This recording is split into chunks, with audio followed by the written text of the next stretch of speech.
அனைவருக்கும் வணக்கம். நான் சே பாலமுருகன். இன்னைக்கு டே 4 சேலஞ்ச் வஜ்ராசனம். வஜ்ரம்னா வைரம் அப்படின்னு அர்த்தம். வைரம் மாதிரி நம்மளுடைய உடலையும் மனதையும் உறுதியாக வச்சுக்கக்கூடிய ஒரு ஆசனம் தான் இந்த வஜ்ராசனம். இந்த ஆசனத்தோட பலன் பேரில் இருக்கிற மாதிரி நம்மளுடைய உடலையும் உள்ளத்தையும் நல்ல உறுதியாக வச்சுக்கக்கூடிய ஒரு ஆசனம். நம்மளுடைய முதுகு தண்டுவடத்தை நேராக வச்சுக்கக்கூடிய ஒரு ஆசனம். முக்கியமாக சாப்பிட்ட உடனே எந்த ஆசனமும் பண்ணக்கூடாதுன்னு சொல்லுவாங்க. இந்த ஆசனம் செரிமானத்தை சீராக்கக்கூடிய ஆசனன்றதுனால சாப்பிட்ட பிறகு இந்த ஆசனா மட்டும் நீங்கள் பண்ணலாம். இந்த ஆசனாவை யாரெல்லாம் பண்ணக்கூடாது அப்படின்னு பார்த்தீங்கன்னா, மூட்டு வலி, கணுக்கால் வலி இருக்கிறவங்க இந்த ஆசனாவை பண்ணக்கூடாது. ஒருவேளை ஆசனா செஞ்சுட்டு இருக்கும்போது இந்த வலி உங்களுக்கு ஏற்பட்டுச்சுன்னா உடனே ஆசனா விட்டு இறங்கிடலாம். ரொம்ப நேரம் செஞ்சுட்டு இருக்கும்போது கால் மறந்து போகிற மாதிரி இருந்தாலும் நீங்கள் உடனே இறங்கிடலாம்.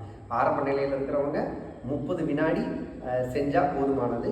நீங்கள் பழக பழக இதை கொஞ்சம் அதிகப்படுத்திக்கலாம். இந்த ஆசனாவை இப்போ செய்யலாமா?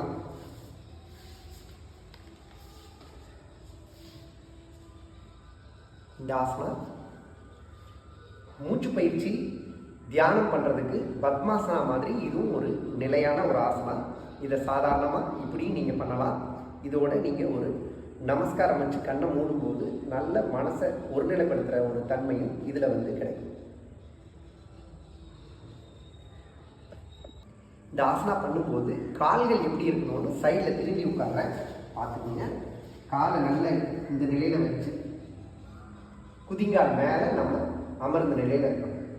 காலை இப்படி வைக்க தேவையில்லை. உங்களுக்கு வலி இருக்குன்னு தோணுச்சுன்னா இப்படி இருக்கலாம். ஆனால் நல்ல பொசிஷன் அப்படின்றது இதுதான்.